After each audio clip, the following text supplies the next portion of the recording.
Honourable Member Shri Asauddin Owaisi. Speaker sir, आपका बेहद शुक्रिया कि आपने मुझे आज बोलने का मौका दिया। सर, मैं अपनी बात का आगाज करने से पहले एक शेर पढ़ना चाहूंगा जिससे जम्मू कश्मीर की आवाम के उनके जज्बात और उनकी तकालीफ की अक्कासी इस ऐवान में हो सकेगी। शायर ने कहा कि आज वो कश्मीर है महकूम व मजबूर व फकीर, कल जिसे अहले नजर कहते थे ईरान सगीर, सिनाए अफलाक से उठी है आह सोजनाक, मर्द होता है जब मरूब व सुल्तान व अमीर, कह रहा है दास्तान बयादारी आयाम की कोह के दामन में वो गम, खाने दे खाने पीर। और किसी और जगह पर एक शायर ने अच्छा कहा कि घात में सयाद पहलू में है खटकता तीर का, एक पहलू ये भी है कश्मीर की तस्वीर का। सर, मैं यहां पर ये बात साफ और वाज़ेह तौर पर कहना चाहूंगा कि एक आरटीआई के एप्लीकेशन में यह कहा गया जवाब में कि 30 साल में 1724 मिलिटेंट्स को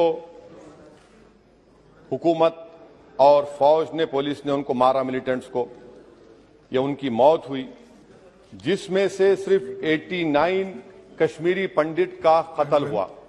और सर, हैरत की बात यह है कि कश्मीरी पंडित के ताल्लुक से बड़े गम और आंसू बहाए जाते हैं, मगर 30 साल में एक ही आदमी को कोर्ट ने उसको सजा दी, और विटनेस कौन था? कश्मीरी मुसलमान हरदनाथ वंचू के कत्ल के केस में। मैं सरकार से मुतालबा करता हूं कि एक आजादना कमीशन को फौरन बनाया जाए ताकि सच्चाई और हकीकत सामने आ जाए, दूध का दूध और पानी का पानी हो जाए। और हैरत अफसोस इस बात का है कि 1500 नॉन पंडित हिंदुओं का भी कत्ल हुआ मिलिटेंट्स की तरफ से, मगर उनके बारे में कोई आंसू नहीं बहाया जाता, उनके बारे में कोई पिक्चर नहीं बनती अपनी जेब गर्म करने के लिए।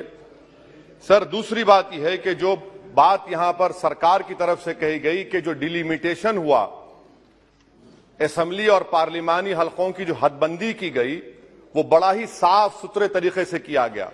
कितना साफ सुथरा था देखिए सर, अनंतनाग को उन्होंने मिला दिया पूंछ और राजौरी से, इतना साफ सुथरा था कि साउथ कश्मीर एक ऐसा इलाका है जो कंप्लीट एथनिकली कश्मीरी है, वहां से आप उसको मिला दिए पूंछ और राजौरी में। अगर दिसंबर में इंतखाबात होंगे तो मुगल रोड तो बंद होगी, तो किसी को आना है तो डोडा, उधमपुर, जम्मू, पूंछ से उसको आना पड़ेगा। कितने डिस्ट्रिक्ट क्रॉस करेंगे? यह आपका साफ सुथरा मुजाहरा है।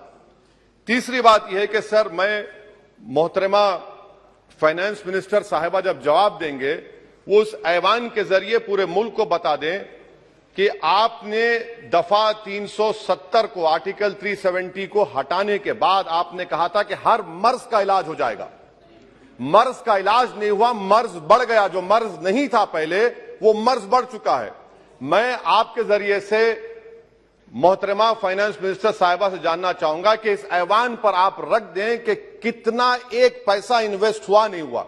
एमओयू की बात मत करिए, कागजात तो बहुत निकलेंगे, मगर एमओयू नहीं बल्कि एक पैसा कितना आपने इन्वेस्ट कश्मीर में करवाया। दूसरी बात यह है सर, एक तरफ सरकार बोलती है हम प्राइवेटाइज करेंगे पूरे मुल्क में, एलआईसी और सब चीज, मगर यहां पर हॉर्टिकल्चर को पब्लिक सेक्टर अंडरटेकिंग बना दिया गया। जो कश्मीरी अपना सेब बेचता था, आप उसको कह रहे हैं नहीं अब हम पीएसयू बना दिए। यह आपका साफ सुथरा और आपकी राह दिखाता है। पावर आपका बरखी का, आपने उसको सेंट्रल पीएसयू से जोड़ दिया। तीसरी बात यह सर, आपकी इकोनॉमिक पॉलिसी है क्या फिर कश्मीर के लिए? यहां पर एक पॉलिसी, वहां पर एक पॉलिसी, कौन सी कंटिन्यूएशन है? आप तो यहां पर एक अपना रहे हैं, वहां पर अलग लोग अपना रहे हैं, इसमें कोई इंटीग्रेशन नहीं। सर, फार्मा ट्रेडर्स पर दावे हो गए, रेट पड़ गया। जो सप्लायर्स है उन पर रेट पड़ गया। टोल पोस्ट खत्म कर दिया आपने। 114 राइस मिल बंद करने के दहाने पर आ गए। इसका जवाब नहीं है सही है गलत है। अच्छा सर, फिर आप देखिए कि एक और बात मैं आपके गोशे गुजार करना चाह रहा हूं कि इकोनॉमिक डिपेंडेंस आप इतना कर दे रहे कश्मीरियों के ऊपर, यानी आप कल ये बताएंगे, मैं खत्म कर रहा हूं सर, कल आप ये बताएंगे कि नहीं नहीं हमने तो इतना पैसा दिया था। सर कि आप ये इकोनॉमिक पॉलिसी क्या है आपकी? और अनएम्प्लॉयमेंट कितना है सर कश्मीर में आज? अनएम्प्लॉयमेंट सर आज कश्मीर में 7.2% है।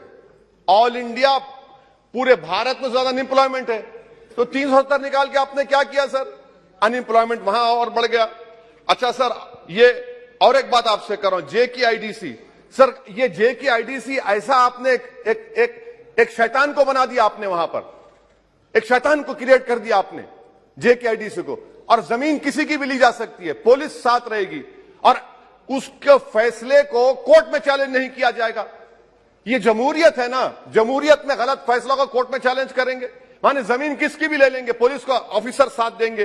तो इसीलिए सर हम ये कहना चाह रहे हैं कि हर एतबार से आपने वहां पर कोई गलत पॉलिसी की और अखलाकी तौर पर, आईनी तौर पर कन्वेंशन जो है, ये बजट को यहां नहीं डिबेट करना चाहिए। इस बजट को तो वहां के मुंतखब शुदा अवामी नुमाइंदों को बहस करनी चाहिए। यहां पार्लियामेंट में बैठकर हम एक जम्मू का, कश्मीर का कैसे बजट पास करेंगे? तो गैर अखलाकी बात है, कन्वेंशन के खिलाफ है और इसको बताता है कि आपका मंशा और मकसद क्या है, कि आप यहां पर कठपुतली की तरह कंट्रोल करना चाह रहे हैं। और क्या कश्मीर में मिलिटेंट्स एक्टिविटी नहीं, लोग नहीं मर रहे वहां पर, सिविलियन कैजुअलिटीज नहीं हो रही, बराबर हो रही है वहां पर। तो इसीलिए सर हम आपसे अपील कर रहे कि आप इन हालात को, खत्म कर रहा हूं सर, इन हालात को देखिए। और कश्मीर की जामा मस्जिद को क्यों नहीं खोलते सर? आप खोलिए ना जामा मस्जिद को, आने दीजिए। आपने जर्नलिस्ट फहाद शाह को पकड़ लिया, क्यों पकड़ा आपने? एक नहीं दो UAPA केसेस लगा दिए। आप बोलते हैं हम दिल और दिमाग को जीतना चाहते हैं। कहां दिल और दिमाग को जीत रहे हैं आप तो वहां पर अपने जोर और जबर की बुनियाद पर जमहूरी तरीके से जो आवाजें उठ रही हैं उनको दबा रहे हैं आप। मैं इसकी मजम्मत करता हूं सर, और मैं इस बजट के खिलाफ अपने खड़ा हूं बोलने के लिए। आपका बेहद शुक्रिया।